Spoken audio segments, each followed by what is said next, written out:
The mover will now reply. Thank you, Mr. Speaker. Mr. Speaker, I want to thank all the members who've spoken to this bill. It is of note and to be noted by the entire country that all the members who've spoken have supported this bill. It is common misconception by some quarters sometimes that members of parliament do not support public participation. All the comments that have been made are towards improving the bill, and we are going to consider them what the lawyers call seriatim as we come to the committee of the whole House. Mr. Speaker, it bears mention only one or two, just about 4 or so points, because we are speaking both to colleagues inside the House and outside the House. Mr. Speaker, there are 2 issues that were raised preliminarily. One is in respect of clause 20 that gives the criminal sanction. Mr. Speaker, this was a legitimate concern raised by the Deputy Speaker, the idea of criminalizing what should actually be otherwise a normal work duty. But Mr. Speaker, you'll be surprised to know that most of those who spoke to us wanted enhancement of this sentence. And in fact, even in the House right now, Honorable Gukari has just spoken to that 500,000 is nothing.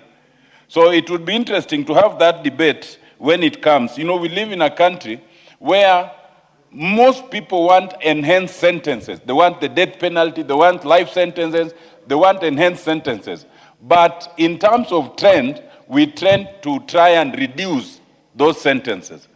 Of course, an issue was raised with the clause 12.2, the idea of publishing the report and then publicizing it. The committee considered this, and the committee was actually just following what already is in the Constitution. Article 35.3 of the Constitution talks of the state publishing and publicizing any information that the state already holds. So it is to be expected that if you are doing public participation, and because the public addressed the issue of feedback, it makes sense to require that it be published and publicized. An issue arose in terms of the period, notice period. And I think it was Honorable Mutunga who said we should fix a period. We should fix a timeline. We need clarity.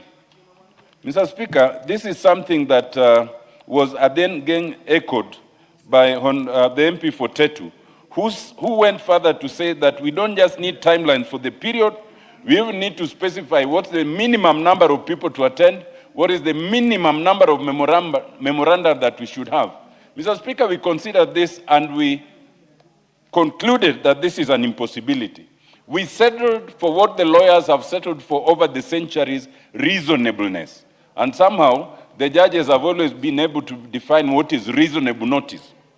You cannot specify the notice in terms of dates or even hours because the periods are different. If it comes to impeachment of the deputy president, the timelines given to parliament is so limited.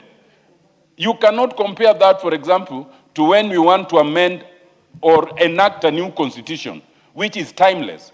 So you can't specify that time. You cannot specify the number of people. The number of people that a village elder must consult out of the Mijikumi cannot be the same number of people that parliament should consult. Nor can you limit the memoranda. If you were to do that, nothing would ever pass because the sabotage would be real. You don't have to come and oppose, you just deny the minimum number. In fact, nothing parliament does by way of law would ever pass. And that is why we settled for what is reasonable. An issue arose, and Honorable Toritich spoke about this, the question of facilitation, and in fairness to members everywhere, they wanted us to pass a law that says those who come for public participation will be paid some money by way of reimbursement. It's a very popular thing. But when we examined it, it is popular but dangerous. One, because constantly we never have sufficient budget for anything. Every entity will apply its budget to everything else except public participation. And it will say insufficient budgetary allocation.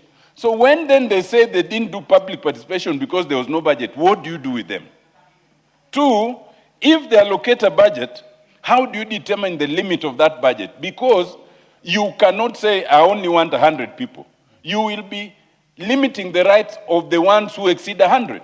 So how do you limit that budget? In this country, and we're all politicians, we know that where there's monetary consideration, you will never lack numbers. Which means then, where there's a budget, it becomes limitless. But number three, how do you even predetermine it? How do you say that in doing the budget policy, we will only expect 2,000 people to do public participation? But if you continue with it, it gets even more murky. Part of the complaint we got was that the public participation we have usually done or seen done as skewed because the people who come with some money, and therefore they tell the people what to say. That's what's called undue influence. How then do you limit undue influence if you are going to give the money? In fact, we came to the conclusion that that amounts to corruption. So how did we deal with it? We dealt with it by saying that we will not expressly limit the idea of giving facilitation or honoraria. Because if you do, then there are those who are able to do it, and some public entities have been doing it. But we will make it a civic duty, a civic duty. No one gives you money when you are going to vote. And that's the way it should be with public participation. If you feel that it's too much on you, then you disenfranchise yourself. Mr. Speaker, there was the question that Honorable Muriu raised, and I think Honorable Dick Maunga has just said it, that how do you ensure that what the people say in public participation is actually what is reflected in the report and in the recommendation? In other words, honesty and good faith. And to them I say this. The old lawyers said that not even Satan knows what's in a man's mind, including a woman.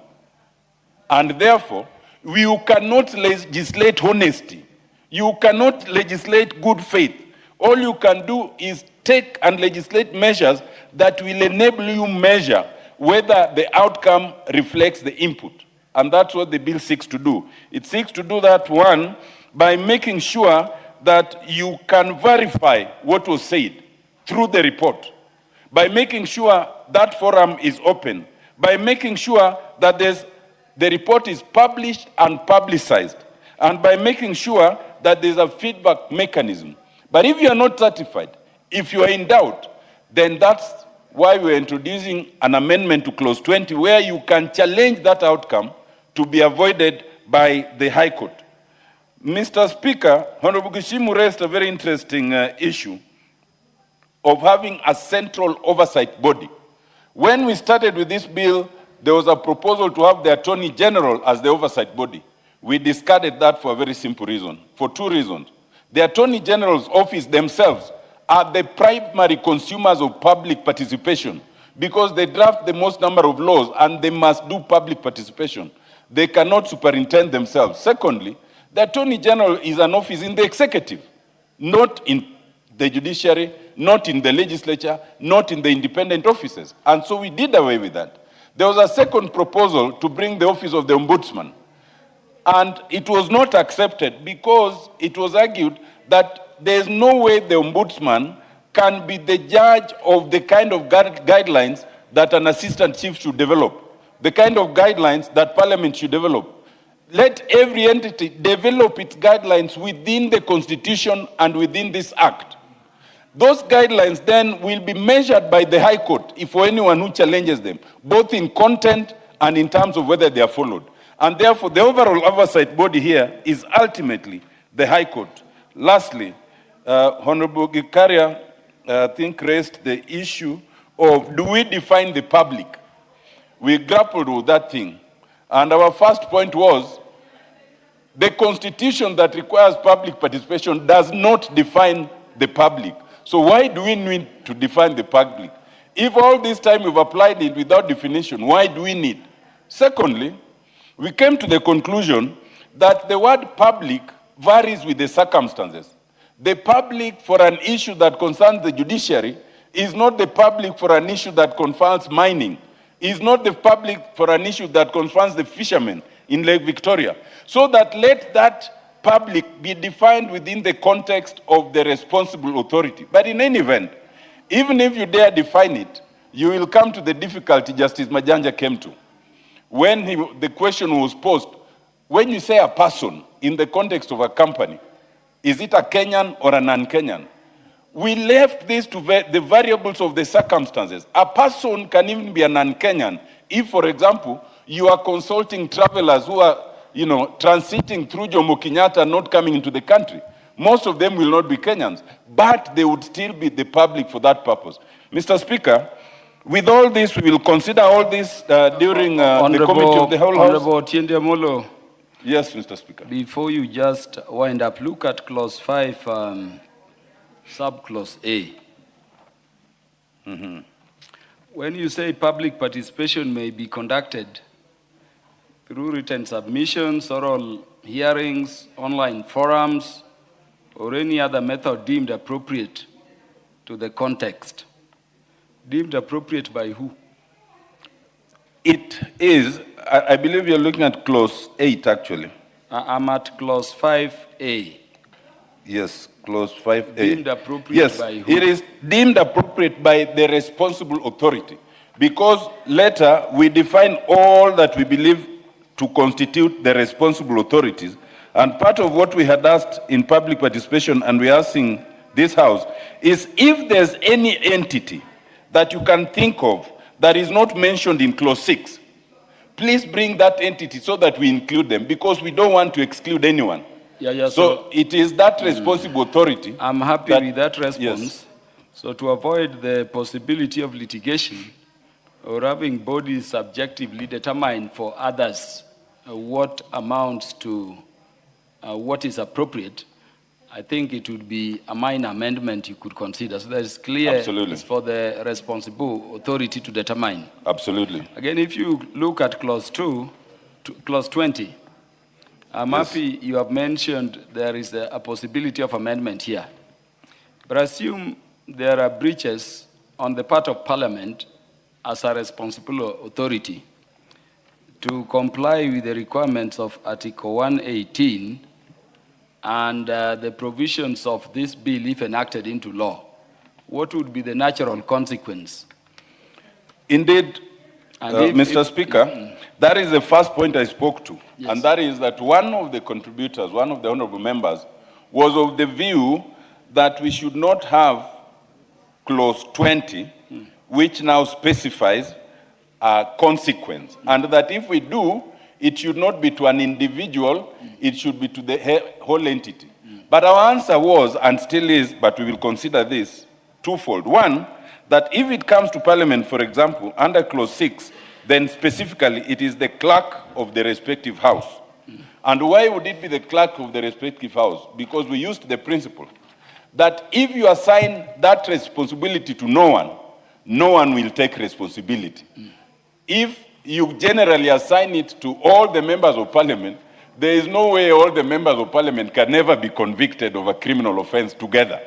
And that is the answer to the contrary. Thank you, Mr. Speaker. Mr. Speaker, I beg to reply. Thank you very much, Honorable Amollo. I'm grateful you have replied. Thank you. Take your seats, honorable members. The Deputy Speaker will take a seat.